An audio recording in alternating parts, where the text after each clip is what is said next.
Oh, yeah. Oh, my goodness, a day late, but never really late. You understand? Some people been waiting on this, and we told you guys, hey, if you don't see us this day, look for us the next day. Look for us. We coming. And ladies and gentlemen, we are here. Welcome to the Cowboys OG podcast, where once again, three dynamic content creators in Cowboy land join forces like the Avengers, and we come together as one to try to give y'all just a flat out truth. That's the bottom line. We're not here with no innuendo, nothing like that. We're just here to come to tell, the truth. Whether you accept it or not, it's gonna be the truth. Of course, according to our perception. So it's good to be with you guys tonight. Some of us have been on individually, but I purposely did not watch neither one of these guys this week. I purposely didn't watch it because I already know They gonna have something to say, and who knows, we might have a little fight tonight. We just might, but that's how we do it in OG land. That's how we do it, and then we're gonna do it respectfully. Yeah, we do it respectfully, just in case, Ladies and gentlemen, I don't have to. Well, I do have to introduce you. We may have new viewers here, so let me introduce the panel tonight. Right up there at the top is my fraternity brother, my brother.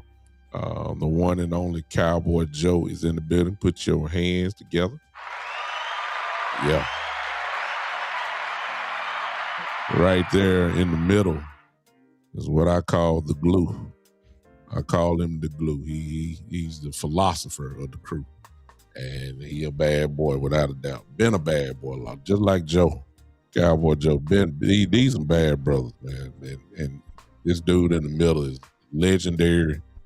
As far as I'm concerned, been legendary. I'm just glad he got a microphone in his face. Put your hands together for my brother B Bird in the building.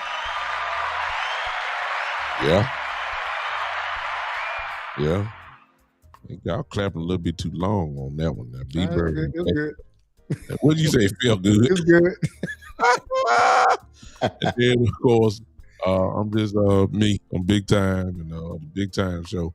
We're here together. Y'all pretty much know who I am. Let's talk. Hey, Big Time.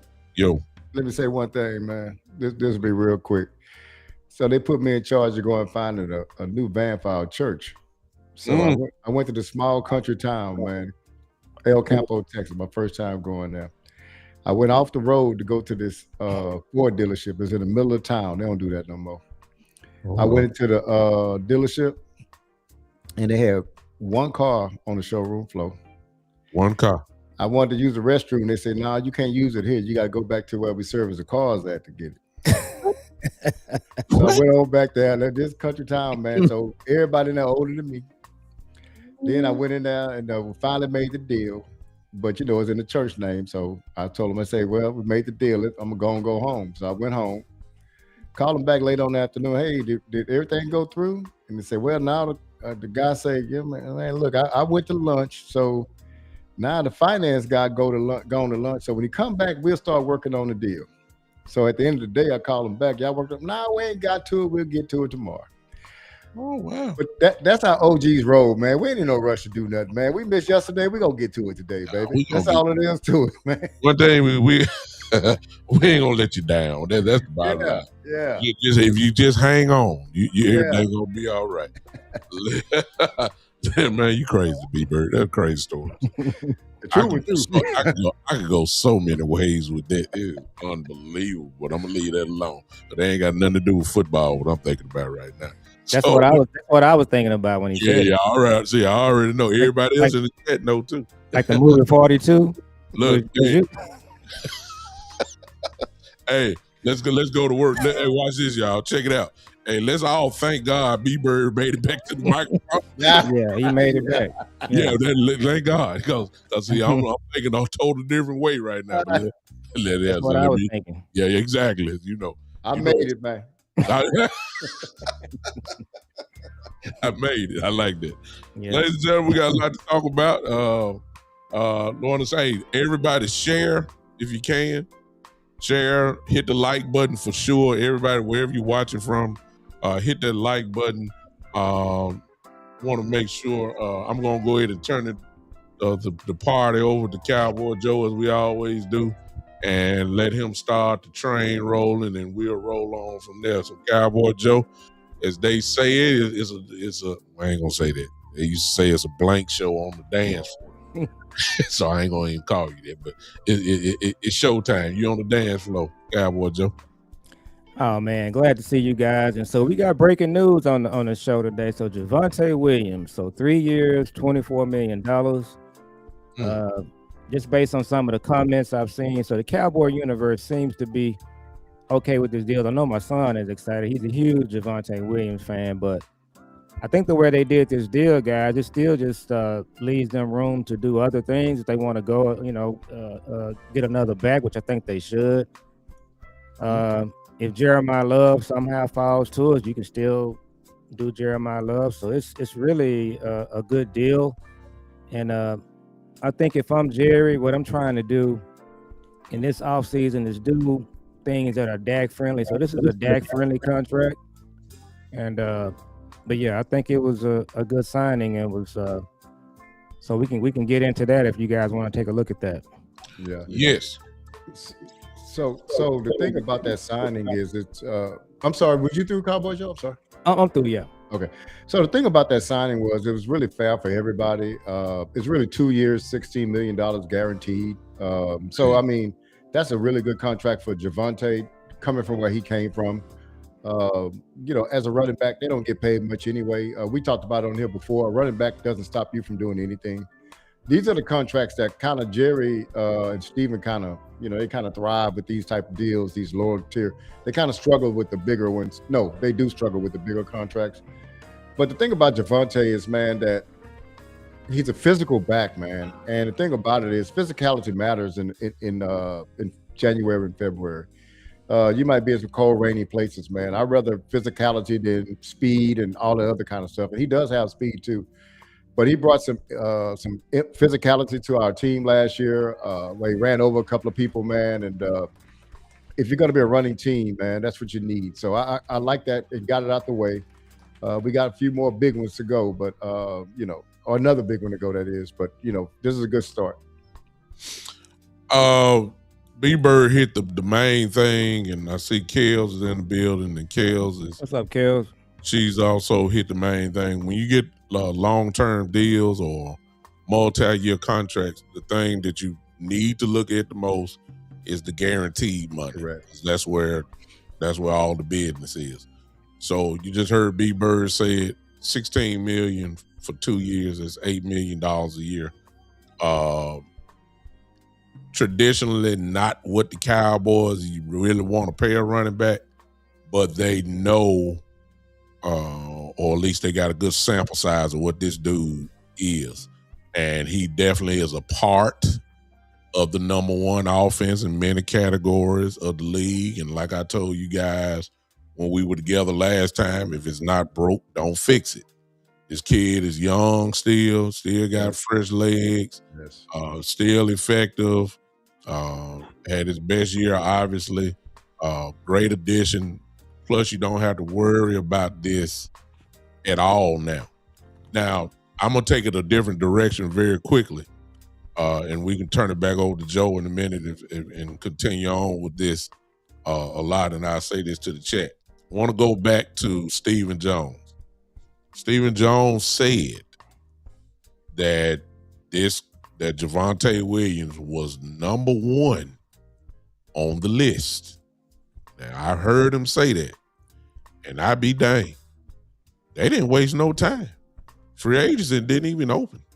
That's what I'm taking from it. Like, okay, this is a little different here. They didn't even waste time.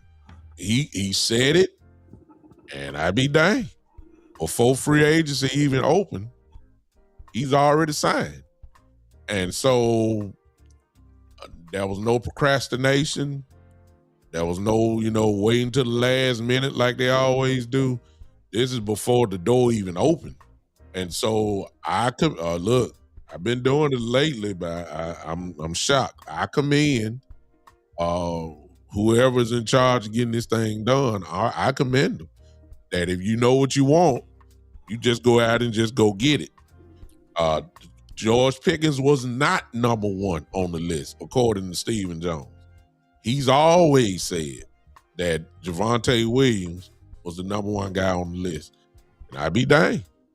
They acted like it. And so I give kudos to whoever, if you want to say is Steven, Jerry, Will, whoever you want to say.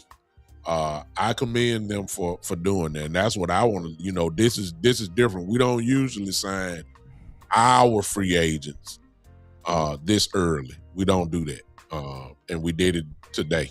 So the Cowboys are so far, I gotta say that they're serious about this right now. And hey, they got one check off the box.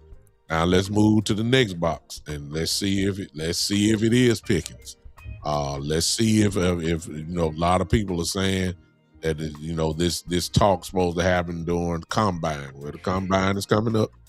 We'll see if there's some type of communication or whatever the case may be. But on today, I commend Jerry, Steven, whoever it is. I commend them for getting it done and over with. We ain't got to worry about it. That's what I get out of it. Yeah, we can. I want to. Do you guys hear the echo? You hear echo? I'm sorry. Okay, it was a little bit. I don't hear it now. Okay. But yeah, I wanted to go back to what happened earlier in the week with the press conference. So last time we met, I said that Jerry and Steven did need to attend that press conference, and they didn't attend it. There were some people that were saying that this was normal for them, which it wasn't normal for me. Yeah. I'm pretty much thinking that, you know, whatever is going on there, especially something as a big assignment as this one, I think they're typically there. So for them not to be there. Well, I do want to say one thing before you go, Joe. They did clarify. Yeah. They said that the last 4 defensive coordinator announcements or press conference introducing them, they were not there. So I was thinking the same thing you were thinking. Yeah. That was a great sign, but they said it hadn't been at the last 4. Yeah, and I think that them not being there was, you know, really good for Christian Parker and Shotty. I think the way, you know, the press conference went, you know, obviously Christian Parker knocked it out of the park. And so, you know, I still think it's kind of a, you know, underwear Olympics as far as the coaching and all of that. But Christian Parker really, I thought he was terrific. So now we just got to look at what other parts of the team they're going to put together. But yeah, I think this running back signing, it leaves them a lot of room to sign other players. And but I think they done got up to a good start big time with the press conference earlier this week, the running back signing.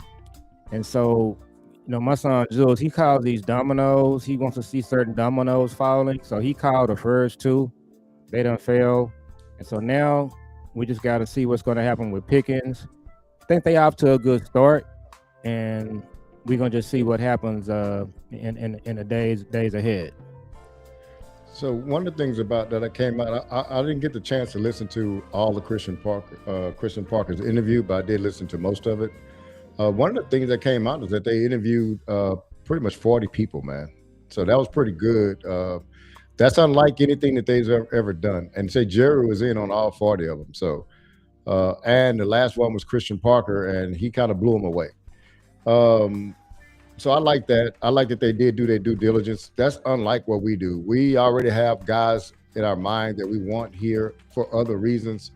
Eberflus, like Cowboy Joe, I always give you credit for breaking this, is that they were only paying him partial of his money because Chicago still owed him. And so, you know, other reasons that's not football reasons, right? Like that has nothing to do with football. That has nothing to do with the best candidate. It got something to do with your finances. And so this time, I think they just went for the best. They casted a wider net than what they normally do. Not as wide as I would have liked because, you know, I would like the defensive coordinator from Minnesota to get a call. But, you know, they did cast a wide net. And I liked his confidence. I like his intelligence. And I think, man, if you want to do something, you want different results, you got to do something different, man. And I think he is different. So we'll see. And the whole coaching staff, you know, together, man, it's a different looking coaching staff, and everybody here know what I'm talking about. And I really think, man, it's almost like this, like in big time. You're in school.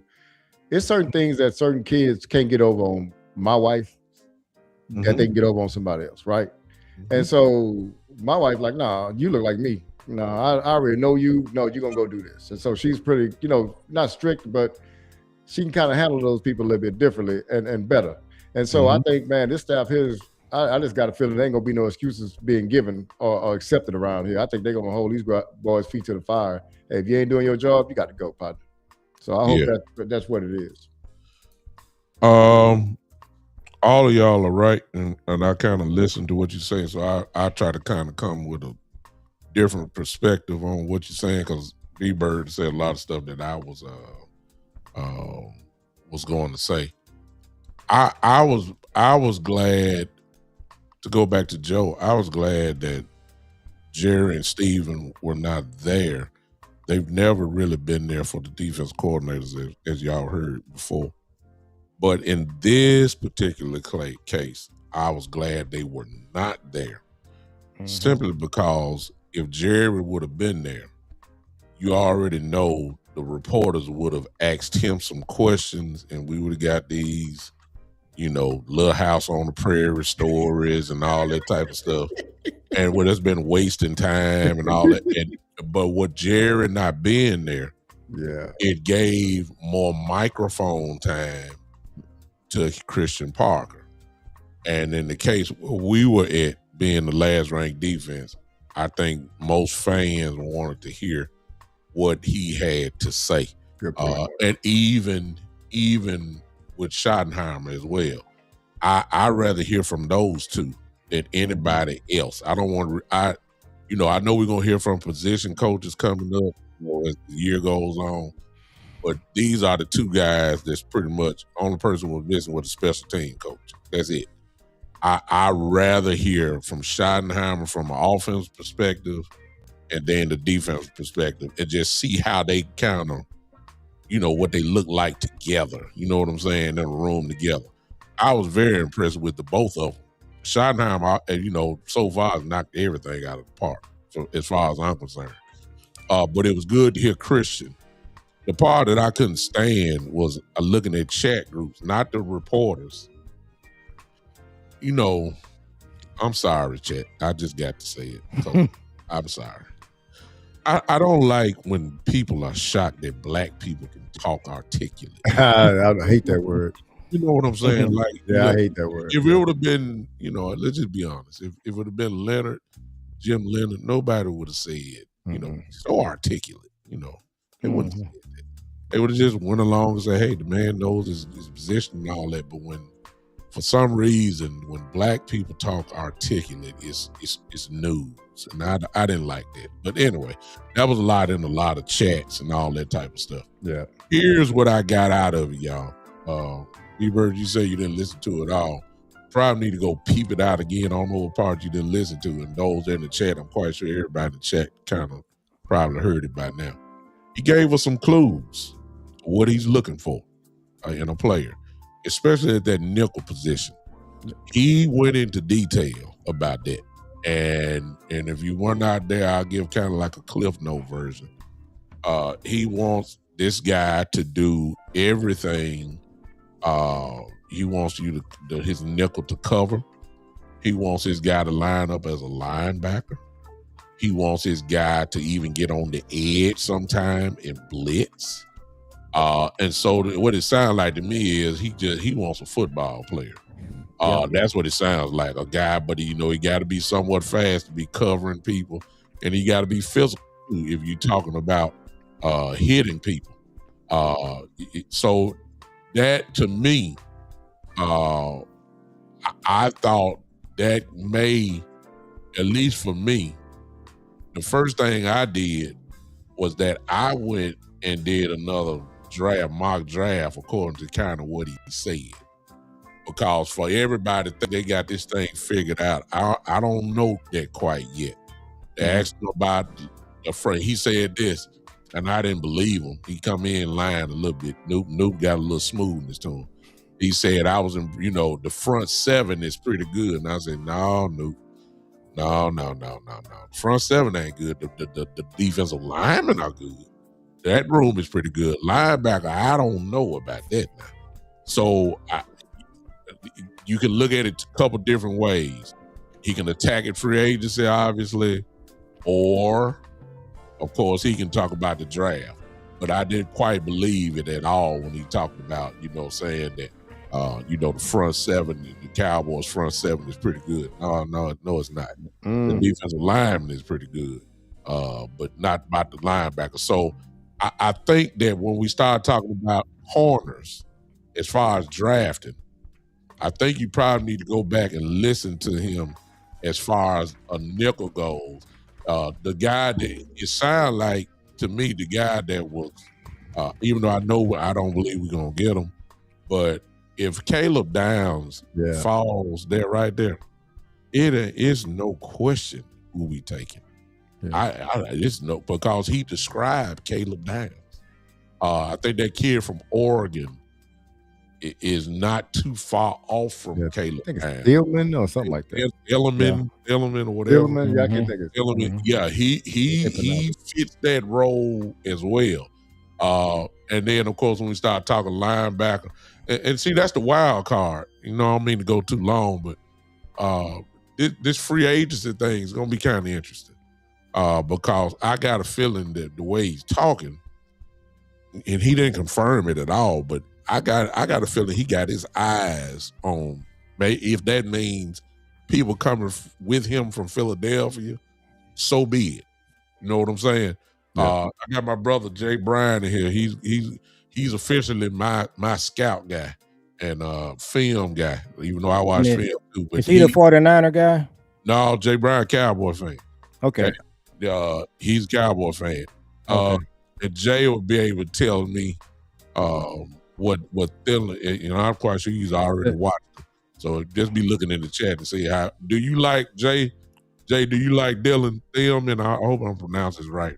I know I'm not pronouncing it. So is he your buddy that was a scout for the NFL? No. My buddy for scout of NFL was Marlon is okay. He's related to actually an assistant GM in the NFL. It is Marlon, yeah. Marlon Haynes. Okay. So, hey, big time. Yo, can I say one thing? Yeah, I don't went too long anyway. Go ahead. Yeah. So and Joe, I'm just going to add this one thing now. They did an interview with him, Christian Parker, at some point in time. He had a sit-down interview. I don't know if he was with Philadelphia or whatever.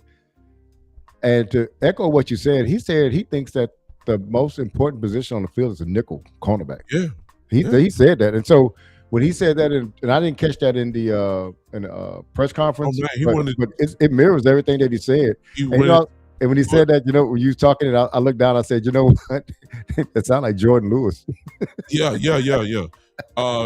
Terry just brought out, and see, if y'all see the chat down there, I don't know how to confirm it or not, but I know the fan base is talking about Minkah Fitzpatrick. Oh, yeah, Minkah, which would be a great addition to the team. So that's why I was saying, we don't know exactly. They're keeping the hands close to the vest as of now. And we may not hear nothing from Christian Parker for a while, to be honest with you. And that's the way I like it, actually. So we'll just have to see, do they want to go to the young route or they want to go the experience route? Me personally, it just depends on the position. I love the experience route. That's how you get it fixed kind of quickly with guys that can flat out play. And it is crazy.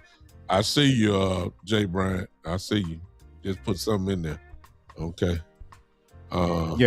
Yeah, Jay Brown. I'm from Oak Cliff, so I feel you. Yeah. Go ahead, y'all. I ain't mean to go that long. No, you're good. You want to go first, B-Bird? Go ahead. No, it's your turn, brother. Go on. Okay, so two things. I saw we cut Logan yesterday, Logan Wilson.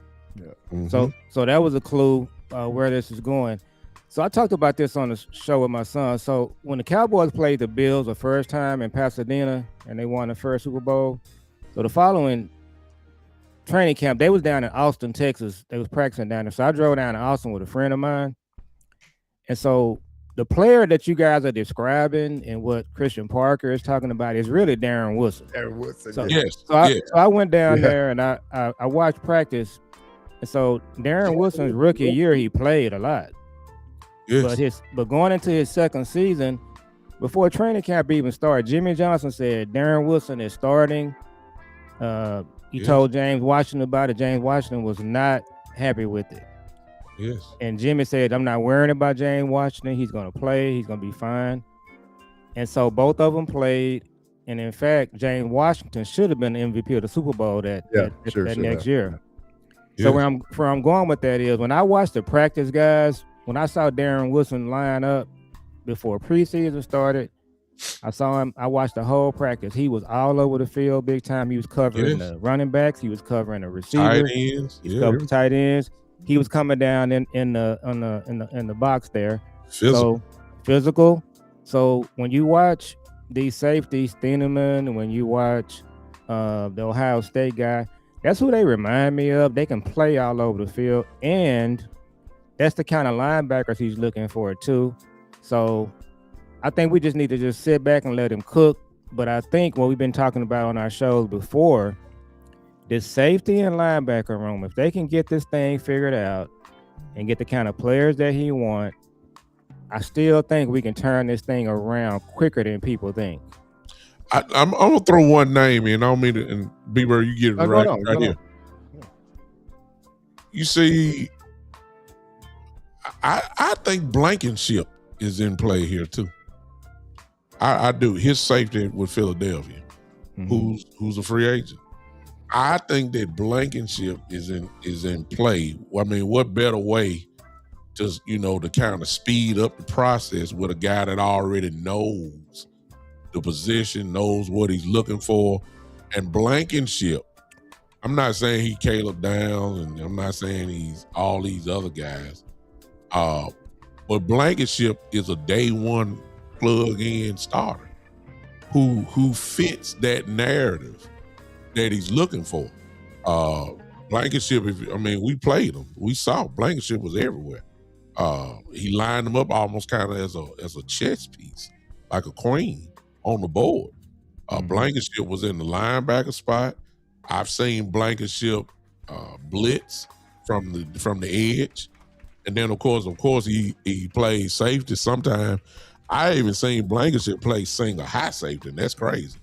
So if you're talking about that, you're talking about a guy who obviously still has some range. You're not playing single high safety if you don't have no range. You go on one-on-one with DeJean and then Quinyon Mitchell. So I think that he comes into you. I just say let's just add his name into this because of the familiarity that he has with Christian Parker. And I see Marlon just popped in. Marlon is here. Yeah, I'll take. Fitzpatrick. Proven. I'll take him too. But when we start talking about people like Fitzpatrick, and we start talking about people like Blankenship, now we talking about money. And if there's a gap, how much really is the gap? I think Fitzpatrick is a better player, but what is the real gap between the two?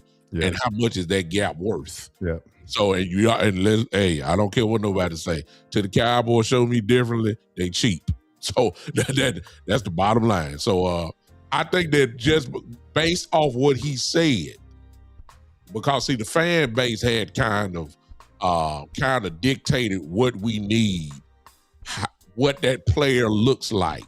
The fan base was doing it. We ain't heard nothing from Christian Parker. We didn't hear anything, but we heard from him now.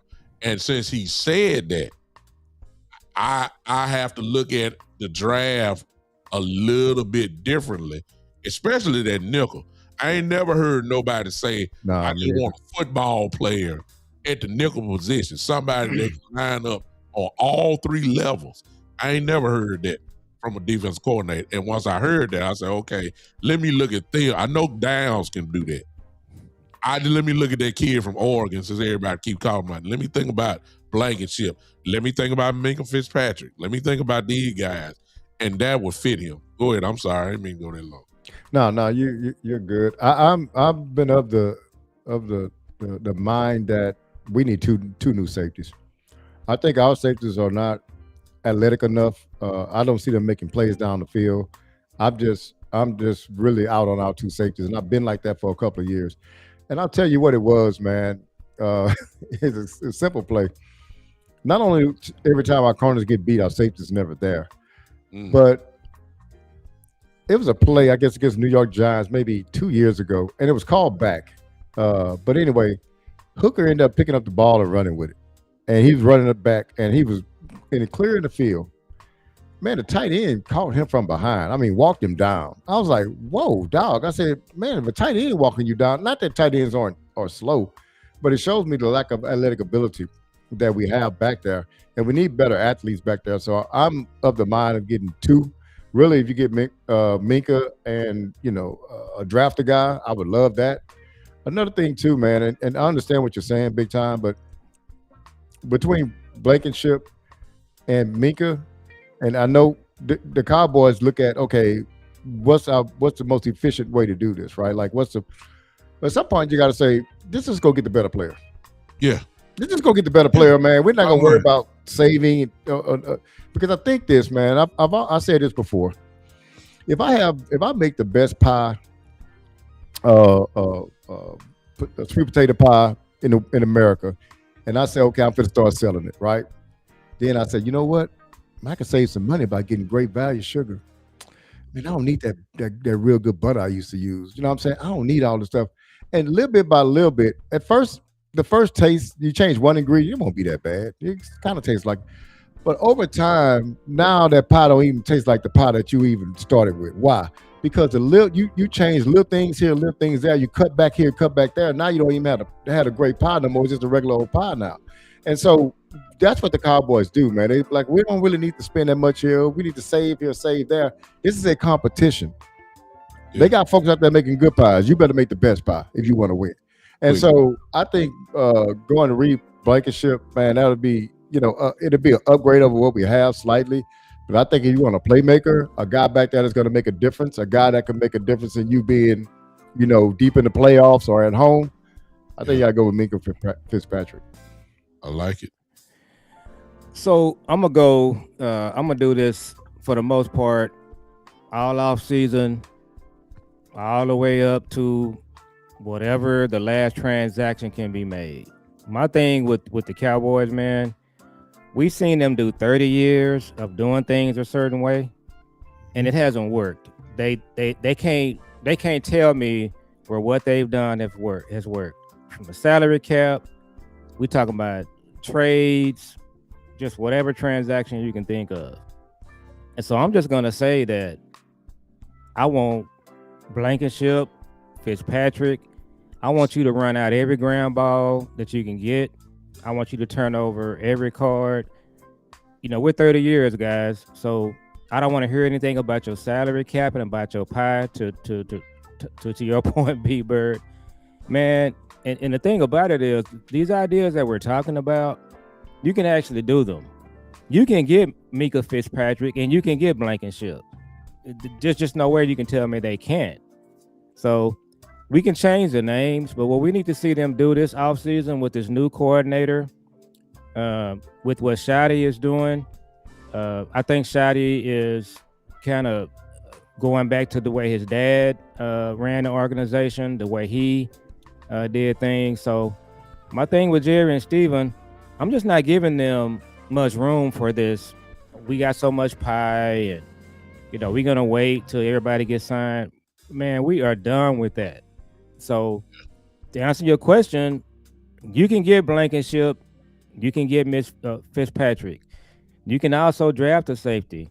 This team, we just don't have talent. And so B-Bird, you talked about this on multiple shows we've had. So we just had Christian Parker hired. Terrific interview. Think he's going to be a terrific coach.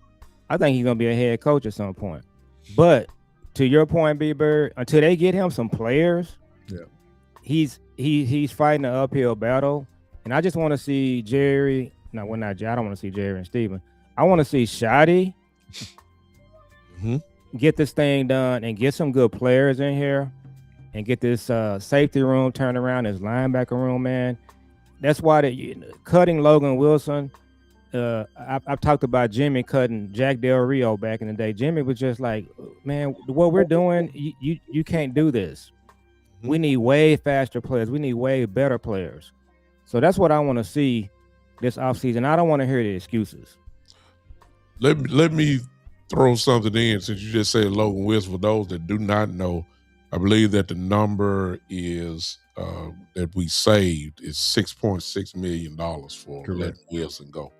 So that the Cowboys are working. I mean, I know we're not kind of used to this thing, and I'm one that's very skeptical, and I just can't believe what I'm seeing. Why I really have no complaints as of yet, but they really are working. They've already started that. They just want to throw that out there. I'm blessed. I'm blessed because I got people that want to help me in this podcast journey. And I'm blessed. I'm blessed because of 2 guys that are here with me. But I've been recently blessed by a couple of these people that y'all seeing in these chats. Jay Bryant is one of them. They own it. And Kale's is I'm sorry, see, like Kale just corrected me. I say 6.6, she says 6.5. I mean, hey, I take it. These people, I get text messages from Kale's. And one of the text messages that she gave me was, and keep in mind, when I first introduced you guys to her, I told you guys she's very connected in the building. So she gave me a text weeks ago, and I'm going to let it out now. I'm not going to read it all, but she gave me the safeties who the Cowboys were looking at in the Senior Bowl.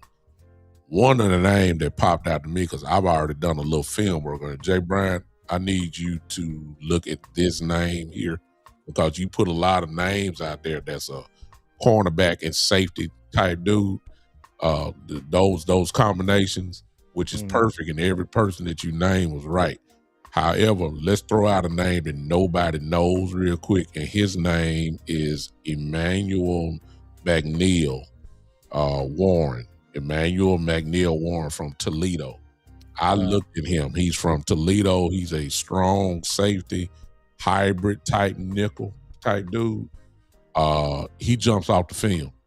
That's all I'm gonna say. Now, when I call that name, nobody knows him because he's not on Caleb Downs, as far as draft status level like that.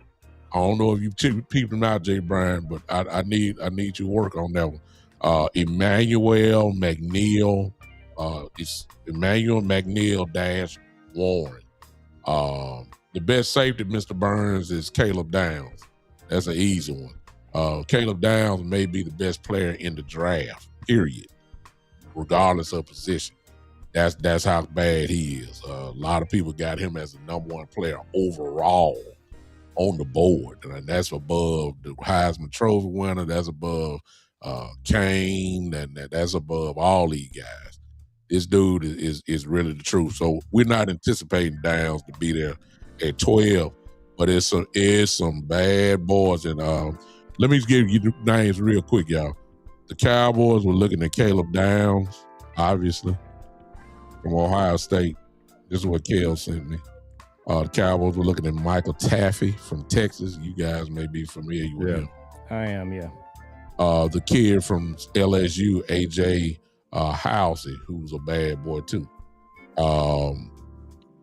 And then a kid, I already gave you McNeil Warren, and then safety Kamari Ramsey from USC. Yeah. Okay. Yeah. See there, Jay Bryant already on me. See what I'm saying? He said he's seen him. The kid I was talking about, Emmanuel McNeil Warren. Yeah. See, he said he's 2nd round right now. He got him as 2nd round guy. I heard that Caleb. I heard that latest Caleb Downs news, huh? Yes. So I'm saying there's what I'm trying to tell you guys is, other than the obvious names, the kid from Oregon, Thielman, Downs, the safety room, this draft is pretty thick. Yeah. And whoever, if you want to go the young route, there's some legitimate ball players that fit the narrative now of what Christian Parker was talking about, the hybrid type safety. If you want to use a modern day, y'all brought up Darren Woodson, perfect guy. But if you want to go use today, the name is Kyle Hamilton from Baltimore. If that type of safety, y'all, that's what we're talking about, that type of dude. If you get that type of dude in your defensive lineup, a guy just like Kyle Hamilton, man, look, you ready to play football. And I'm talking about at a very high level. So if those names I just called out, trust me, and I trust what Kale sent me. I trust what Jay Bryant sent me. Hey, guys, I got to put it. Hey, Jay Bryant, I need you to help. Look, I don't mean to overwork you, but I need you to help my guy B-Bird and Cowboy Joe. You just help the Avengers out. Don't help nobody else now. Don't help nobody else. You just help B-Bird and Cowboy Joe out, and we can we can use all this advantage, all of the stuff. It's just good to have good people, man. That's what I want to say. Yeah. It's just good to have good people Yeah. who want to see you do good in what you're doing. I wish I could take a lot of the credit. I'm not taking no credit. They got the time to look at a lot of this stuff. I don't. So go ahead. I was just going to say this to expand on your point. And, I use Tankathon. A lot of people don't like it. A lot of people don't like Pro Football Focus either. Mm-hmm. So it really just depends. It's to each his own. But to your point, so on Tankathon, Caleb Downs is the number one safety. Yes. So McNeil Warren is number 2. Wow.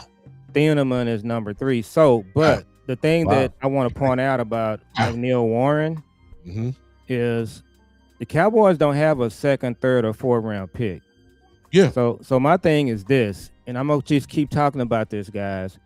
What the Cowboys cannot do is draft somebody wherever they play, wherever they pick and reach. Mm-hmm. I don't care what you do, just take a good player. So I'm said all that to say this, big time, and B Bird. If the Cowboys get down to 20 and they get washed out, if they take Thieneman, not Thieneman, I'm sorry. If they take McNeil Warren with the 20th pick, I won't have a problem with it. Well, you're not alone, because look at what Jay just said. Yeah. Look what Jay said right here. Look. Yeah, just take him at 20. And I'm gonna do you one better. Wow. In the 23 draft, the Cowboys wanted a tight end. And they took Mozzie with their 23rd pick. What they should have done, they should have taken Laporta at 23 and just called it a day. If you had taken Laporta at 23, right now he's probably going to his 2nd contract instead of Jake Ferguson. Jake Ferguson is your number 2. Mm-hmm. So wherever you pick at, guys, just take a good player and don't look back. So at 20, if he's there, just take him. I don't want to brush over that, because you brought up a tremendous point. If the draft structure stays the way that it is, you can't dismiss and say you can't dismiss and say, well, the Cowboys gonna be all right. They are missing. They're gonna be all right. They are missing a 2nd and 3rd round pick. Now, somebody may come and say, well, that's what free agency is for. And you very well may be right. I'm not arguing with that. But keep in mind, they don't have this. So a lot of these names that you saw earlier in the chat, if it stays the same, the Cowboys won't have a chance in the world to get some of these guys, because some of those guys will go in the 2nd and 3rd round for sure. No question about it. So what Joe was saying is, look, if that's your guy and he got a 2nd round grade, well, you at the bottom of the 1st round. I don't know, would that be considered a reach, or you just don't want nobody else to get it? Look, if he's the guy, shoot, go get him. That's the way I feel about it. I'm sorry, B-Bird. So I've always felt that way, but I do have. I was going to update y'all on this breaking news. I think Caleb Downs got caught with some drugs or whatever. Or at least that's what I'm spreading. So he can fall down a little. I heard you say that. I was like, what? No, I'll try to get that out there, man. So we're going to try to get that out there. Hey, so y'all share, like, and subscribe, man. We got to get that out there. I love it. Yeah. So, but what were we talking about? You just said something before that. I'm sorry. No. We was talking about I got what you're saying. So let me explain something, man. So I once proposed this to somebody. I said, hey, man, is there a player you would give up your whole draft for? And the person told me, there's no way I give up my whole draft. I said, okay. So, no, there's too many players to give up a whole draft for. And I said, suppose it's Peyton Manning. Now, I'm talking about in retrospect. And then the guy said, yeah, I probably would. I said, yeah. Because what it is when it's your guy, go get your guy. That's what it is. At 20, if his name McNeil Warren is gonna be your guy he's gonna be a Pro Bowler go get your guy. It doesn't matter if it's a second round or 20th pick. Go get your guy. Have some conviction about your process and say, no, this guy's gonna be good, man. And we can get him at 20 and we sleeping well. if he's that good. Now I don't know anything about it. I'm just giving you just kind of He a bad boy, an B-Bird. example. Yeah, No, if he's as good, I I see ain't some put no people here stamp on him. He ain't bad. He a bad boy. I see some people that are talking about him that I respect. So, Yeah. and that's how I look at the draft. I'm not as on the draft like y'all are, but I got people I respect, and I'll be like, they said he's good. So, but no, at 20, if it's 20 and he's your guy, you ain't picking till the 5th round or 4th round or whatever. Yeah. Go get your guy and sleep well with it. Yeah. Let me say this real quick. Kels, I put that note up there. I need to know this from you because you think you slick. So when you say that he's high on the safety, is that in a particular order, or is it just names you just put out there? I'll leave that there. So you see the names I got up there. It was that in order, or was that just the names that were there? And if it's in order, now another whole conversation can come about, because why is Dylan Thielman 4th? You see what I'm saying? And everybody been saying he's number 2 behind down, which is interesting enough. So again, Kels will answer that in just a second. She said no particular order. Okay, so let me kill that. Me, I like Thielman. I do. I really do. But let me tell you something about McNeil Warren, and maybe I just need to go do a comparison again, because when I saw him, I said, "Whoa, who is this dude?" I mean, he jumps off the film, and I like him. That's all I can say. Let me get this off here. Go ahead, y'all. Yeah, I think that so they got Thielman. He's ranked the overall 38th player. McNeil Warren is the 34th player. So if you get either one, you're probably going to be good. And the other thing that we got to talk about is this happens a lot in draft season. We do a lot of mock draft. Me and my son, we did them. We did last night. I said, you know what, we're gonna do one trade back, 12 pick. We're not doing any trades. I think what people are assuming is that the 20th pick, you're going to be able to trade down. That's an assumption, but you shouldn't assume that, because what if you're at 20 and your phone is not ringing to trade down? You have to stay there and pick. And then the other thing is, what if your phone is ringing, but they're not giving you what you want for your 20th pick? You got to just stay there and pick a player. So I said all that to say this.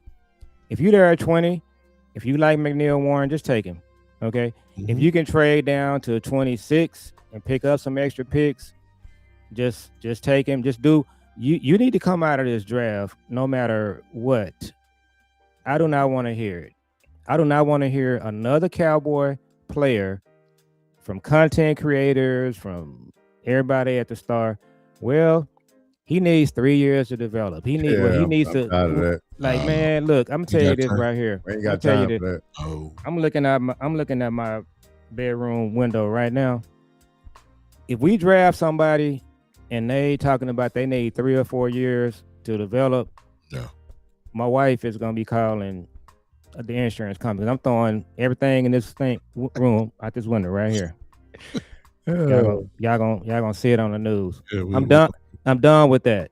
Yeah. Just pick good players and put them on the field and let them play. That's what they should have did when they could have took Laporta. They left in that 23 draft. They left so many good players on the board. I tell my son all the time, the 5th round picks, a lot of times in the 5th round, guys, there are guys in the 5th round that have 3rd and 4th round grades on them. Mm-hmm. All you got to do is pick them. And year after year after year, the Cowboys, they do goofy stuff in the 5th round. Last year, they had multiple 5th round picks that were good players on the board. They traded up to draft Shamar James. They could have just stayed where they were and took him. They left better players on the board. So just take good players. And I think Christian Parker, what I'm seeing from him, I think he's going to be able to impress Steven and Jerry and Will McClay, that these are the kind of players that I need for this defense. I need ballers. I need guys that love football. Just looking at his personality, I was asking my son and you guys, this is definitely an OG thing. They was talking about he was wearing 2 watches, which that went way over my head. Christian Parker. Yeah, he's strange, Nuke. He had. He's a nerdy noob. He had studs on his glasses. Oh yeah. And they was talking about his shoe collection. That just lets me know he's gonna immediately connect with the players in the locker room. More importantly, he wants players that have swag, that play a certain way, that play a certain way.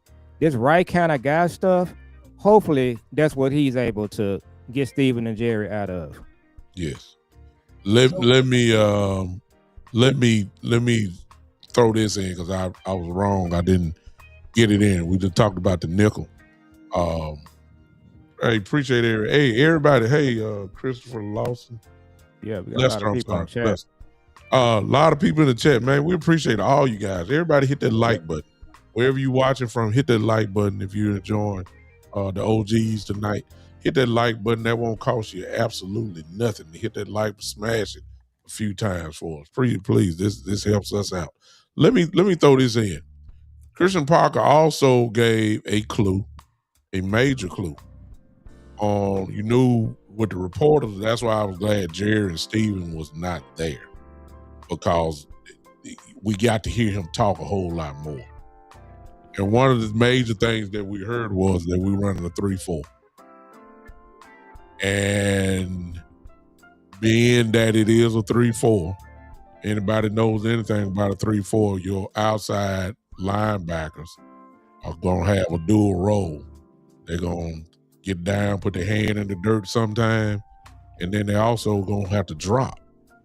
And so when you start talking about an outside linebacker that you know that's going to be running a 3-4, they obviously have to have the ability to cover, whether that's dropping in the zone or even maybe a little man principles there. And I said, okay, because nobody knew. I know you heard him say we're going to do multiple, but when you start talking about where he comes from Vance Joseph. He comes from Vic Vangiano.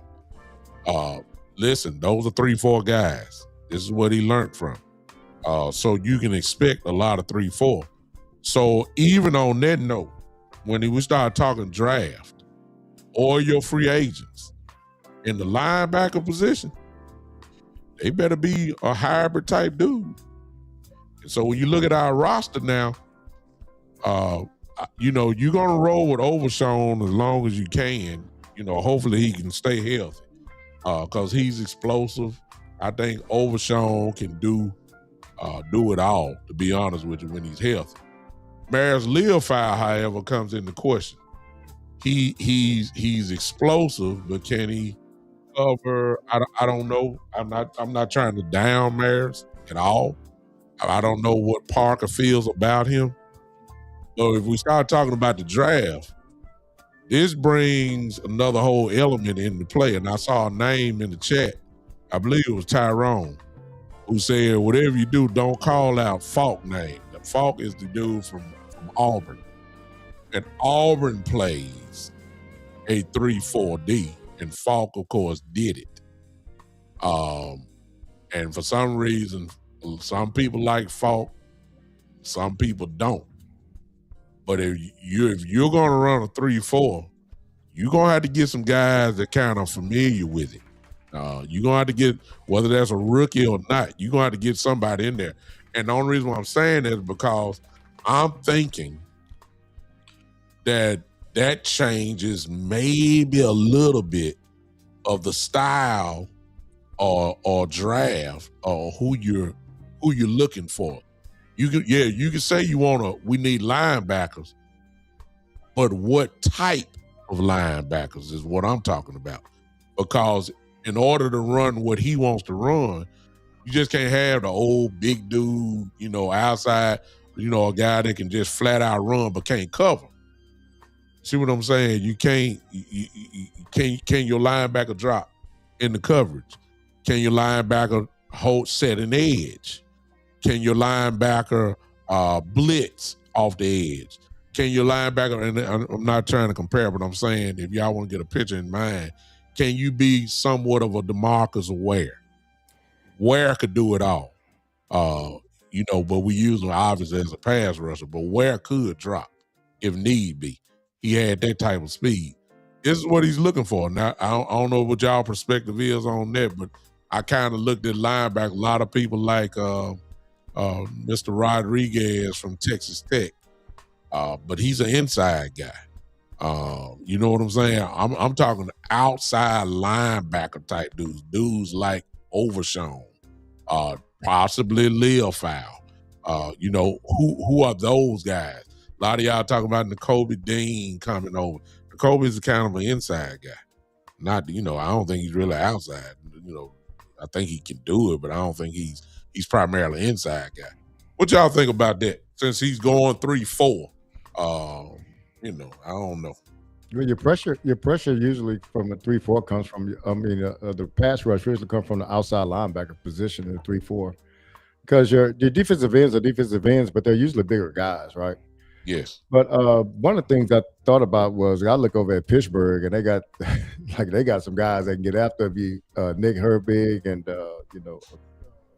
they got all kinds of guys over there that TJ Watt. They got all kinds of guys that can get after you. And I thought Herbig was actually a free agent, but I think Herbig is a free agent, and he would be tremendous. You say he is a free agent? He's a free agent. He would be tremendous. Yeah, he'd be tremendous. And I kind of if we're going. And then, we can kind of move over to this conversation, but the Max Crosby talk. I think Max might be one of those guys that just fits anything. I think guys with motors and guys with the the smarts, they can just play anywhere. It doesn't matter. They're not so, whatever 3-4-4-3. That doesn't kind of matter. You can just get those guys out there. They'll make plays for you. But I remember seeing Nick Herbig play, and I was thinking it was Watt. No, every time we back there at the quarterback, it was him. I was like, whoa, this guy, he could play. Why I hadn't heard of him? And so, those kind of guys, you maybe actually not give up the farm for those type of guys, Wow. Yeah, I'm trying to do the background on Herbig and why the Steelers wouldn't just prefer to keep him. I haven't really heard the backstory on that. Why would he be available? But I don't like Falk. I've watched. I haven't done watched a lot of players. I ain't crazy about him either. Not at 20. I'm not crazy. I'm gonna tell you, Falk reminds me a little bit of DeMarcus Lawrence, but I don't think he's that kind of. He's not as good as Lawrence was when he came out of Boise State. So Falk, to me, he just fits the profile of the player. If you take him, we're gonna be doing a 3-year waiting for him to develop type of thing. He's not a quick twitch player. So I listen to 105.3 The Fan, local sports show, radio here in Dallas. But Brian Broaddus, he did a scouting report on him. I think it was either Tuesday or Wednesday. It wasn't a good report. There are a lot of players. I think Ty Church is saying he doesn't like Falk either. But he would be somebody that you could consider at 20. If you just get washed out and it's just not anybody there that you want to pick. So you got the Texas A&M guy. I had his name here. So I'm a Texas sports fan. I love watching Texas A&M, University of Texas. If U of H is playing, in the NCAA tournament, I'm always pulling for a Texas team. So I watched a whole bunch of Texas A&M games. I like their quarterback. So the player from Texas A&M is Cassius Howell. Yes, sir. I probably watched about 6 or 7 A&M games. He just never stood out to me. So there's some guys there. They're going to kind of fit that 3-year develop mode. But that's what you're looking at 20. So that 20th pick, guys, it's going to be really tricky. We got to be real careful what we're doing there. I would love to trade down and pick up extra picks. That way, you drafting 3 or 4 players, and if one doesn't pan out, you'll probably be okay there. But yeah, I'm not a big fan of Falcon. I'm not a big fan of the A&M guy as well. So I wanted to add this before you go, Big Time. But what they said about Falk was he looks the part, but if you go look at his stats, he just didn't kind of show up on. It doesn't translate to the field, is what I heard. He's okay, but I don't want him. Me personally, I don't want him. I just think that that's where we're hearing a lot. They're saying he's a first round guy at the lower tier, and 20 is actually high. But I don't think that we need that type of dude. Let me throw this in. Let me put this seed of an idea in some of your heads. As I told you guys about me and my partner Marlon, who we talk at least once a week. And it's always football, and all season he be trying to drill me to see what my head is with certain things. And he brought this up, so I'm not gonna take credit for it at all. And I just want to run this by y'all in the chat. I want to see if Marlon, if you're here, then you can expound a little bit on it in the chat here. He said, why don't we, because Overshown can do outside. Yeah. I believe he could do a 3-4 outside linebacker. He said, why don't we re-sign Clowney and Overshown? And that would be kind of like doing two birds with one stone. The reason why I'm saying it is because Overshown, you can't trust his health. But if you got Clowney and Overshown, because Clowney can do the 3-4. He can be your outside guy as well. He can drop. He's done that before. What if they kind of like split the snaps? You're effective both ways. Clowney was effective last year. Overshown, we can just keep him healthy, and you still got Clowney there. That would be pretty good. I like that idea. What y'all think about that? So, because nobody's not talking about Clowney coming back, and I want him back. That's me. So big time, check your mic. I think you might be coming through your computer. Okay. Where your sound. Okay. So I'm looking at Kale's chat, and so we haven't talked about Anthony Hill, who I really like a lot. Yeah. He will be another player at 20. If you get, your board just gets all off track, Anthony Hill will be another player. You could just take him at 20 and just be done with it. I like Rodriguez a lot. So you guys mentioned Rodriguez on one of our early shows. I didn't really know who you guys were talking about, but I have seen him. I love him. Again, he will be another player if you get to 20 and things haven't panned out, you haven't got a phone call to trade down. If you take Rodriguez at 20, you're going to be fine. So Kels has them all. She got them right there in the chat. Just take a good player and you'll be straight. There's no reason to reach in this draft.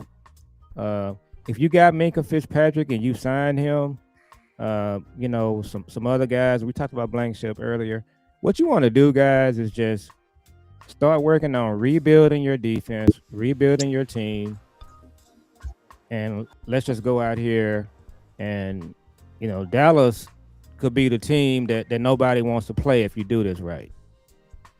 Well, somebody said something to me, man, because you brought up Anthony Hill Jr. Not said something to me, but I heard this and it was so true. Anthony Hill Jr. came into at University of Texas balling, right, this first year. Mm-hmm. And he's been doing it ever since. But somebody said, man, sometimes those guys that come in like that, he says, because they hit the scene and they made such a big splash, and now they've been playing consistently for 3 years. He said it's kind of like the excitement isn't there for that player anymore, but that player is still great. He said, but the person that jumps on the screen like the last year makes it, that person goes up. He said you got to watch. Like nothing's changed with Anthony Hill Jr. Man, the guy's been great the whole time, and he's going to be a great pro.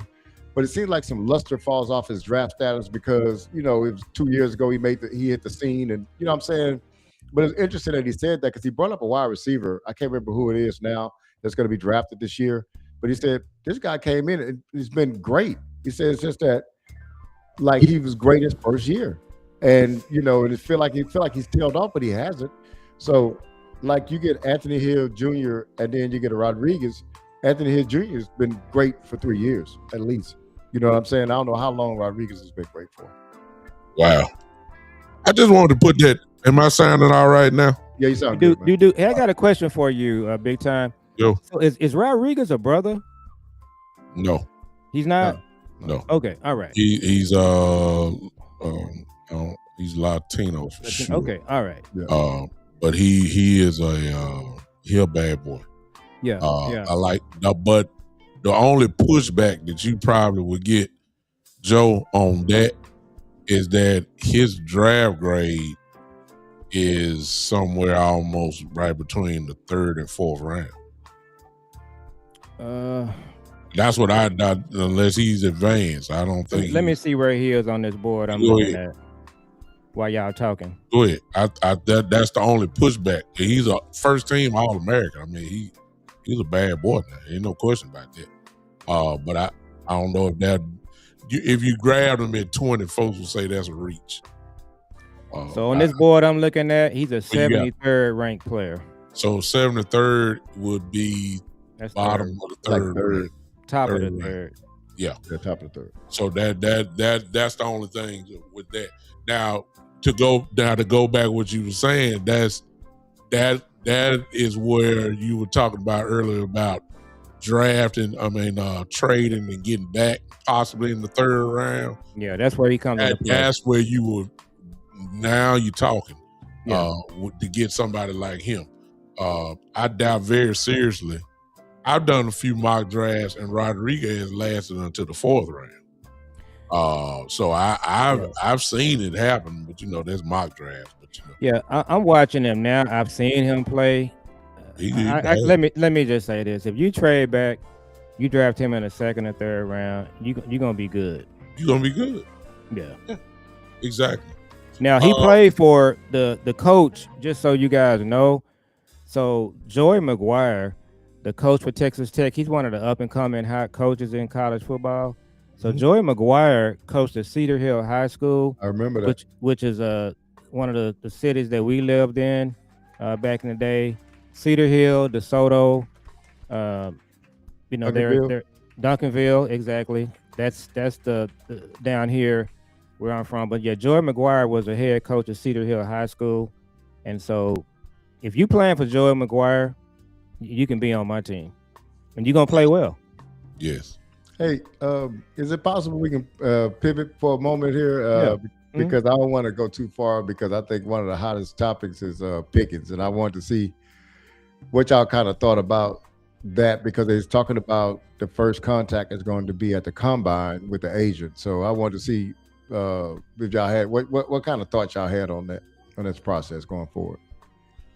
Me personally, I can make mine real quick. I still think, I think that there's unwritten tension there between Jerry, Stephen, and Dave Mulugata. Did I pronounce his name right? I think it's Mulugata. Mulugata. Another fret. I think that there's I don't think Jerry is too fond of him. And I think because this dude is on magazine covers and being known as the number one agent or whatever. Forgive me, I got to do this. I'm sorry, y'all. James Goddard just sent me a $10 super chat. Oh, yes. Says, good evening, youngsters. Do you think there's an NFL team to be willing to take the 20th pick from Dallas and give them a 2nd round, 3rd round pick? I do. I do, for real. I think Dallas is going to have the phone ringing off the hook at 20, and they'll just have to make a decision.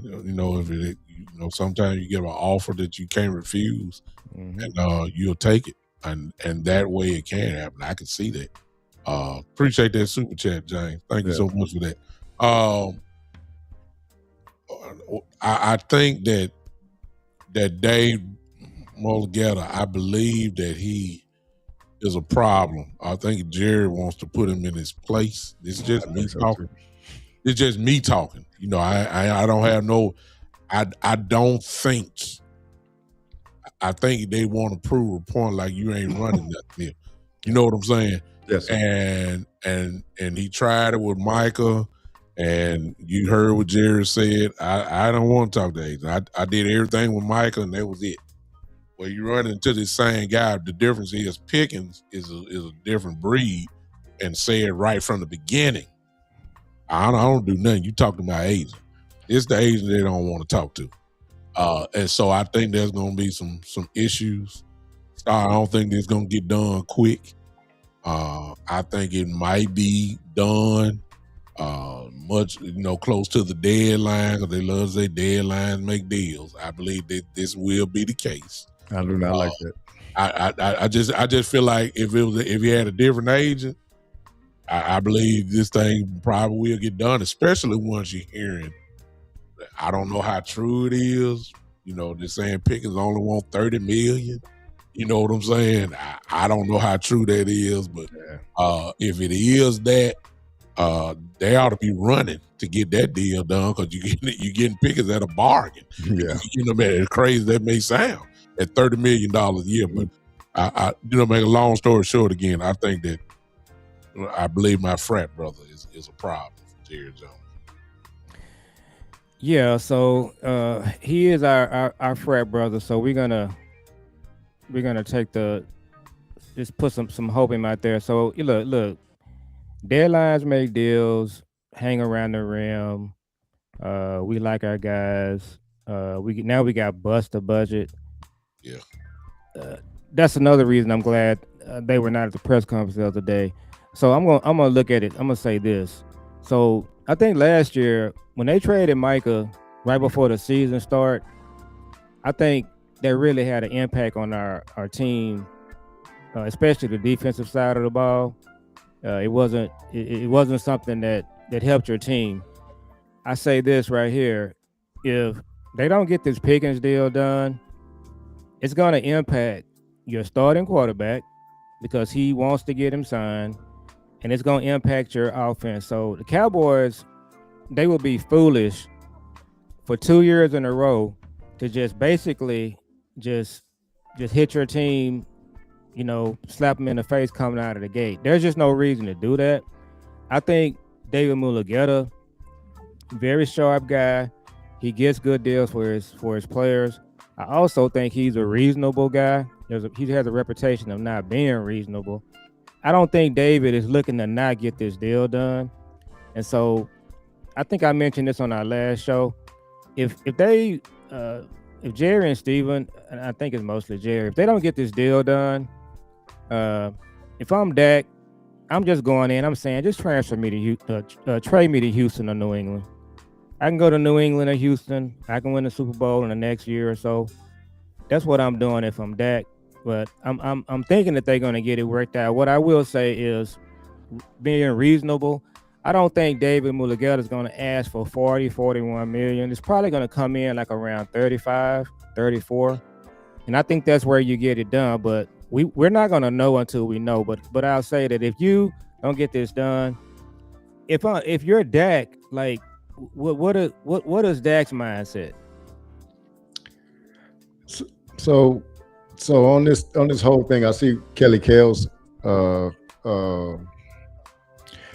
kind of said something that said nobody really likes your frat. So yeah, I've been a big David Mulugeta fan just from these last couple of years. The reason why is because I've told you guys before, he caught way too much flack last year. Only thing the guy was doing is doing what an agent's supposed to do. Jerry, the one that stepped out of proper protocol. I've given y'all the example of buying a car, and I'll give it to you real quick. If I'm calling the car dealership about a BMW, and I tell them that my wife is me and the guys talking, I tell them we're gonna talk numbers, but my wife will be there 30 minutes before me. And if I go in there and my wife has already test driven a car, and the guy tells me, yeah, but we already got the numbers straight. Me and your wife already got the numbers straight. I say, well, no, you're not supposed to talk numbers with my wife. You're supposed to talk numbers with me. Yeah, but she verbally agreed for $600 a month. I said, sir, you know that we talked about this, and you know the proper protocol is to talk to me. We've already had this discussion. I'll be very pissed at that guy. And I think anybody in here would be too. So my thing, and this is for Kelly, for Kells, is this. I've proposed this to people. If Jerry were to call David Melagella and said, hey, let's come on in and talk about this contract. Michael Parsons is still a Dallas Cowboy. The issue came when he tried to go around him. And then Jerry got mad, and then the disrespect came because he wouldn't say his name. Now, let me just be real about that, because big time you said something that was true. Part of it is he want to put this boy in his place. There you go. Right? That's just what it is, man. If that was a white agent, he'd have a different perspective on it. But he don't like that, man. He does not like that. And so I'm not saying I'm a David Melagella fan. I don't know him, but that guy did nothing wrong. And I don't know how Jerry is so powerful with this media. He turned half the fan base against a guy that was just doing his doggone job. That's just all. Being the agent. Huh? Just being an agent. Just being an agent, man. So the first thing is that I think if they get off on the right foot, if you just go talk to the agent like you're supposed to. And one other thing that he said, and I listened to Boston Show today, and I know that Jerry said this because I heard him say it. They asked him about the negotiation. He said, well, I can negotiate nice, but there's the other side of me. There's no GM in sports that can say something about they have another side of them. Think about that. He's saying the mean side, the aggressive side. You can't afford to be that way as a GM, y'all. That's his whole thing. You can't afford to be that way as a GM. You can't get emotional. You cannot get you can't get in your feelings as a GM. It's a player acquisition business. And I don't want to get into that keep your job thing again because I've said that before. But back to Pickens. It just depends on what he wants, man. I think some people are putting out there, they're trying to, if he wants $42 million, nobody ever said $42 million. If he wants $30 million, nobody ever said 30. We don't know what the number is right now. Mm-mm. But the thing is that we just got to figure out what he wants, see if it fits, man. He might, hey, if it's 35, 36, and we say, hey, man, we could do way more than just 36 to pay him. We got a defense that was pretty much last in the league last year. How can we afford to spend $70 million on a wide receiver position? I definitely get that, right? Mm-hmm. If you go through the process of trying to sit down and negotiate fairly instead of backdooring somebody and trying to save $1.5 million here and $500,000 there, then you don't come up with it the right way. Jerry, I feel you, man. No, we need a defensive end for this amount of money. We need this. We can't pay this much. If the guy's saying he don't want to budge off $38 million or something like that, nah. Because to be honest with you, I love Pickens, but Pickens, he ain't got the years Jefferson had. He ain't got the years that I'm talking about the amount of years that CD had. He didn't have those things. So some of these other guys have put in 4 or 5 years, 4 years of that kind of play, and they got paid. So he's only put in 1 year. So you got to take that into consideration. So I think if they go through the process at the combine by talking to the agent first, approaching the agent like you're supposed to, like he would have did, Michael would still be here if he'd have did that. And then that's starting off on the right foot. And if it doesn't get done because the numbers are too high, I definitely understand that. You have it's two positions I take. Can you afford to have 2 wide receivers with that amount of pay? Is that going to hinder you from helping your defense? The number 2 thing is, can you afford to have 3 defensive tackles that's being paid $20 million? Those are 2 things I think about. And I wonder, how can we help ourselves in those 2 areas? And not signing Pickens could be one of them. Let me say this. I think the way it's going to go is that Dave is going to ask for, just throwing something out. I think the intent, I think George would be happy with somewhere between 30 and 32. But I think Magella's going to raise it up and say, hey, we want 35. Yeah, but that's his job. That's called negotiation. I mean, you work down from there. He's going to try to get as much as he can. I think that's the way that it's going to go, but I think it's going to be, Jerry loved to say it's not personal. And yet I believe he is making this personal with this war with him. I can see that happening. Let me pause and go a total different way, because I don't know if y'all noticed in the chat, but I don't know if he's still there. But man, there's a Kid Cowboy sign. I see Kid Cowboy in the building. And there's Kid Cowboy, the new West Side No, Herald. that's the guy. Yes, that's him. Oh, really? That's the one. That's the one that don't blame everything on Dak Prescott because he Oh, can't yeah, stand yeah. Dak Oh Prescott. yeah. Y'all remember him? Kid Cowboy, where have you been? Get off the Dak thing real quick. Because he done called us delusional and everything in the chat. I saw him. I don't know if he's here. You know, if you don't recognize him, he go crazy. There he is. He say, I'm here. He on somebody. Where is Kid Cowboy out of? I don't know what Kid Cowboy, where are you from? Are you in Texas? I mean, he's older than he's older than me. He's been a Cowboy fan since 72, I believe. Oh, he's a Cowboy fan. Okay. You can't tell. You can't tell he's a Cowboy fan. Trust me. There's nobody on the team he liked. Nobody. He thought that Joe Milton was supposed to start over Dak Prescott. He thought that Cooper Rush was better than Dak Prescott. He thought Trey Lance was better than Dak Prescott. See, this is the kind of guy we talking about. So, but Kid Cowboy, where have you been? I haven't seen you in my chat antagonizing people in a long time. Where you been, man? We missed you. I miss you. Kid Cowboy been blocked in everybody else's chat. I ain't never blocked. I haven't done it. I like Kid Cowboy. I think Kid Cowboy might have been on our channel too.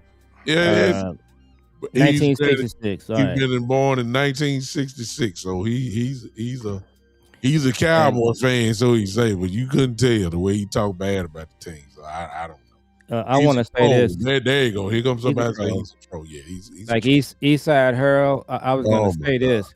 Quiet as kept. You know, Eastside Harold was a Cowboys fan, right? He never listened to no Houston Texans podcast. He stayed on with every show. He stayed on Ball Show, my show, West Cowboy. I mean, West Coast. Y'all, the Texans will be playing, and he'll be on our shows. Yeah, he'll be on our shows the whole time. Like, dude. And I would love to hear him call into your show. Oh, he would always say, "Sir, let me tell you something, sir." That was his favorite word. I beg your pardon, sir. Man, where is he, man? We been trying to figure out where he at. I'm kind of concerned about Eastside Harold. Especially when the Texans were the last couple of years been playing good. Yeah, I know something wrong. Yeah, I hope he's good, I hope he's living. You know what I mean? I mean, I don't want to say that, but yeah. You know what I'm saying? Because he wouldn't miss nothing. I got people in the chat because people know that he used to come in. I don't know where Eastside is, man. I mean, like before the show come on, he be in the chat already. Like the show introduction. First one. Yeah. The Texas be on. He ain't watching nobody. He don't care about no Texas. And so, and I was breaking news. Rondale Moore. Oh man, the Cardinals guy. He played with Purdue. Okay, yeah, man. That's breaking news here. Oh my goodness. That's not good news. But yeah, I was just saying earlier, man. Watching that Houston defense, you put Dak on that team, I think they can win the whole thing. It'll be like Seattle all over again. But Dak wants to stay here, man. You know, Dak is a Cowboy. He's not loyal to the Joneses. He's put the time in. You know, he just needs to build a team around him. And you take Pickens out of the mix. I just don't know what message it sends to your team. And obviously, if the contract is they're asking for too much, it sends the consistent message that they've been sending for the last 10 to 12 years. They're cheap. That's the message that they're sending. If you're trying to do that, you know, we've gotten to a bad habit that when our players get to be all pro status type players, we let them go. Yeah, we're one of the few organizations that let Amari Cooper go. You let when Amari Steele was incredibly productive. Yeah, you let Parsons go. Obviously, that's the latest one. You let DeMarcus Lawrence leave. Now he a champion. You let DeMarcus Ware leave. You let Emmitt Smith leave. I mean, come on now. I mean, we do this, and it's always have something to do with money. It's time to pay these guys, and we let them go. And I don't. We let go of people, man. and I don't understand that. I don't think it's gonna get this way with Pickens because the whole organization knows what this dude means to this offense. I don't think it's gonna. I just think we're gonna have last minute drama. That's what I think. I think Kels helped me. I think it's July the 15th before the tag. Either you're gonna play on the tag or you gonna lose money. We got a little ways to go. I wouldn't be surprised if this thing with Pickens lasts all the way up until July. I mean, I can see it. Well, Kel said in the chat that Pickens camp wants $30 million, which to me, if that's the case, that shouldn't take long at all. It should. I mean, yeah. But it's the ideal, as I've always said, because I'm still sticking there until I see it. I've always said the ideal Jerry Jones paying two guys $30 million for wide receiver position. That just ain't him. It's just so you make a good point. And so I think we're in this content creating space. We all here for a reason. We're doing our OG podcast. You got other content creators. A lot of the content creators, they kind of go back and forth and go at each other and whatnot. So, I'm listening to Landlord and Henny. So you guys familiar with your guy Nix? Yeah, I know Nix. Yeah. I listen to him a lot. So Nix, Landlord, Henny, they in the pro Pickens camp. They want to get Pickens signed. And you got some other content creators that they don't want to sign Pickens and they want to get Crosby. So I understand it all. I just think myself that he's 24 years old. He's outside of the box of what we've normally done, and what we've done for 30 years. We've done the safe thing. We've done the we don't want to have two receiver things, whatever the case may be. Everything that you've done before, why just keep going down the same old road? Even with the salary cap, you've done that thing for 30 years with this. We can't pay this guy. We can't pay that guy. And then I wanted to say one thing real quick before we wrap up. Jerry Jones is just, he continues to go on check. He will just say things that if you just fresh out of journalism school, you already should have just written down comeback responses, B-Bird, when you covering the Joneses. So one thing that he said it again this week. He said that Michael Parsons priced himself off the team. But the immediate comeback to him saying that should be, you could have signed Michael Parsons 2 years ago and you would have got him for a cheap rate. All you had to do was just do the deal and you would have got him done. Correct. The other thing that he doesn't mention, so you're saying that Michael priced himself off the team. So did Deron Bland, Jay Ferguson, and Osa Digizua price themselves off the team? Michael should have been paid before all of those contracts were done. So when you look at those contracts in big time, you talked about Osa on your show. What is Osa done?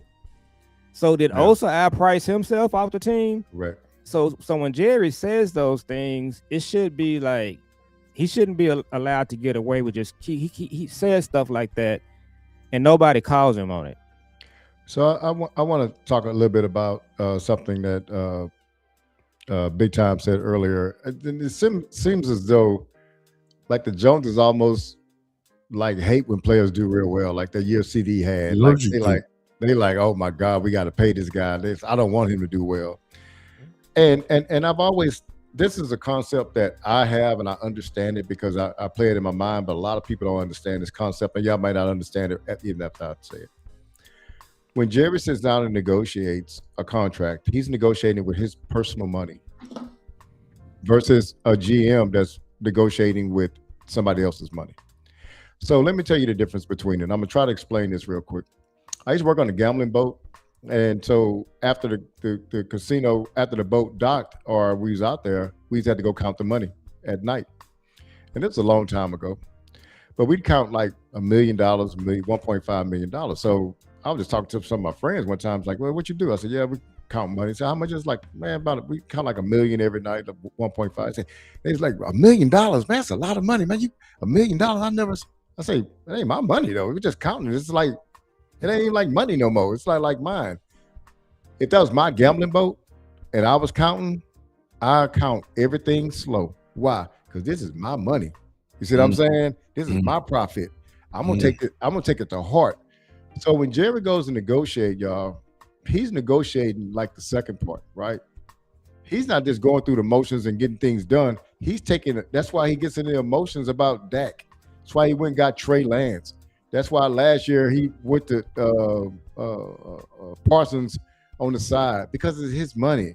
And that's the thing that we fall into, y'all. We fall into people that he's so particular about his money, and it shouldn't be his money. That's why you need a go-between. That's why you need a general manager who is only trying to get talent on the team and fit it up under the salary cap. Now he may have to move some money around. Why? Because these folks ain't gonna let me be here for 15 years. They're gonna let me be here for 5 years. I gotta win. And how do I win? I have to get talent on this team.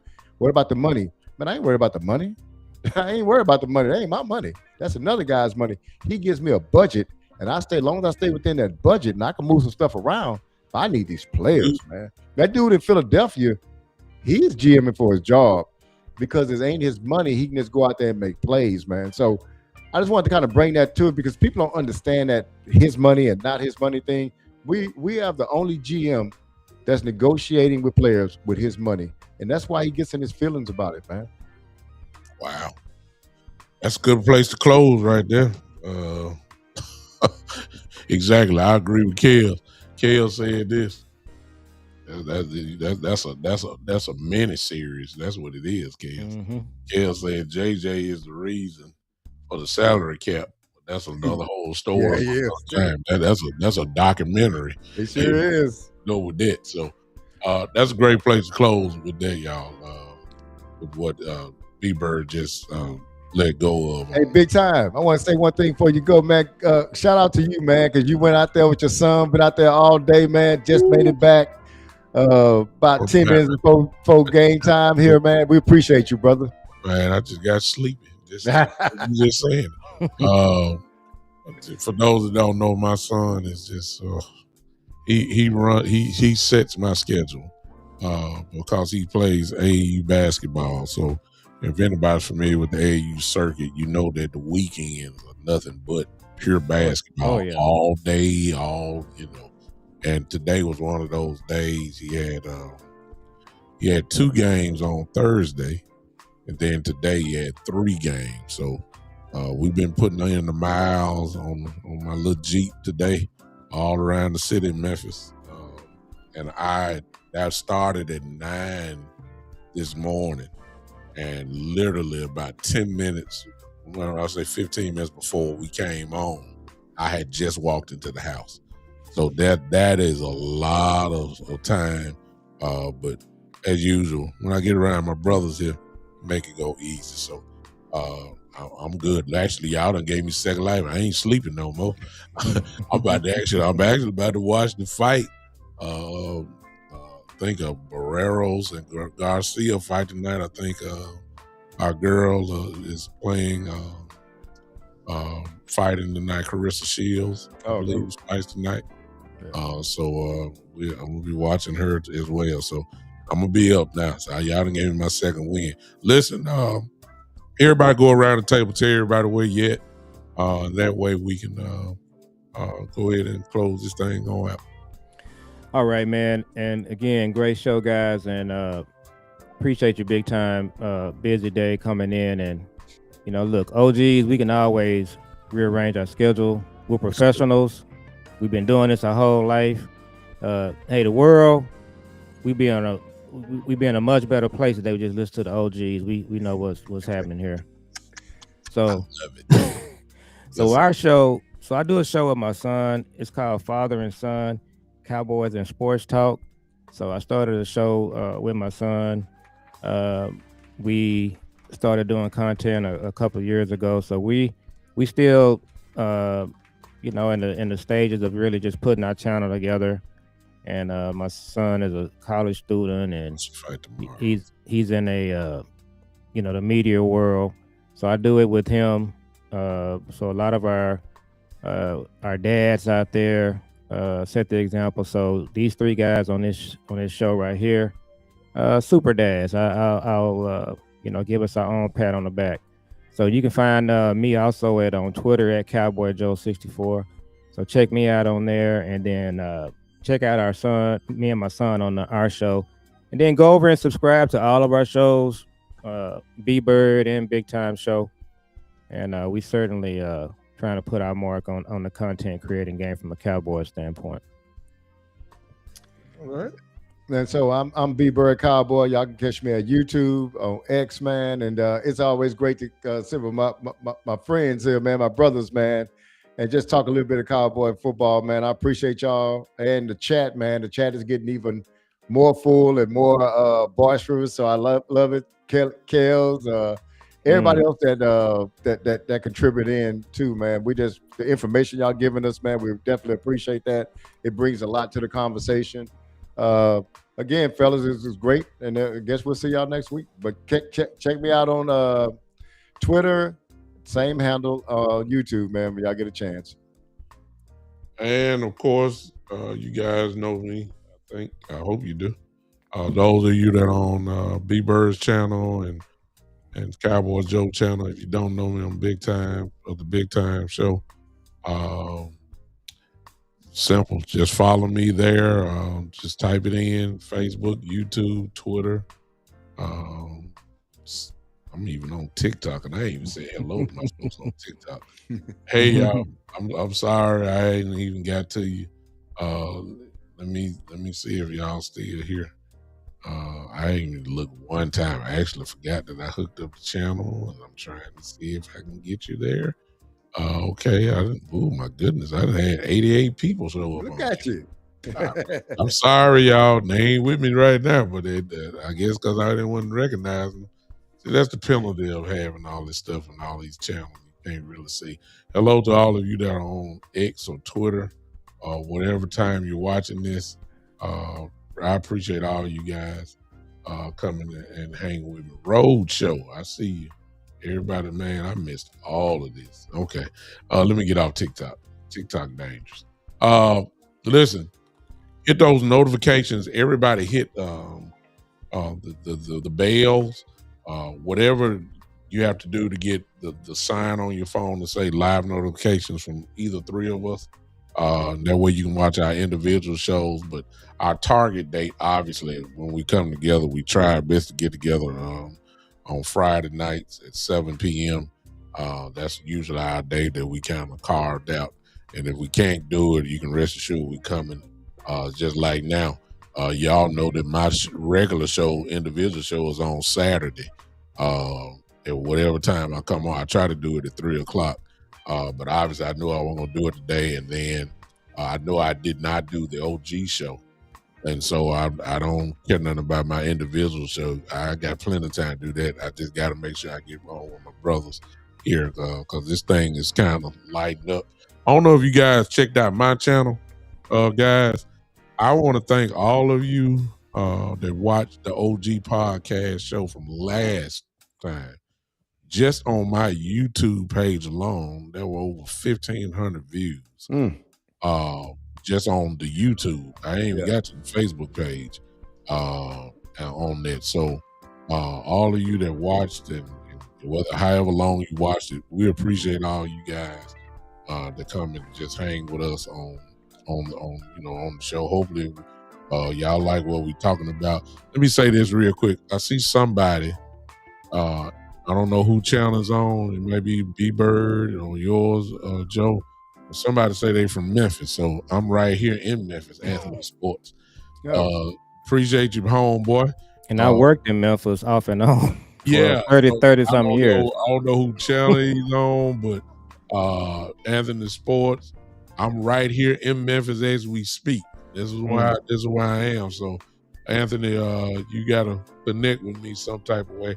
I love shaking hands with my people from hometown. Who knows? We may bump into. Subscribe to our channels. Yeah, do that, Anthony Sports. Subscribe to the Big Time Show. Subscribe to the B Bird Cowboys, and subscribe to Cowboy Joe's channel, Father and Sons podcast. It's incredible. All right, I'm done, y'all. All right, great show. All right, Appreciate brothers. Y'all. All right. Well, Take we care. Hey, Joe, hmm give me a call, man. Remember? I am. All right, brother. All right. Well, All right, take care. They got other business to take care of. So y'all go on handle it, and I'm getting out of here, ladies and gentlemen. We appreciate you guys. We'll see you on the next time. This has been Cowboys OG Podcast, and we are out. Take care, guys. All right, fellas.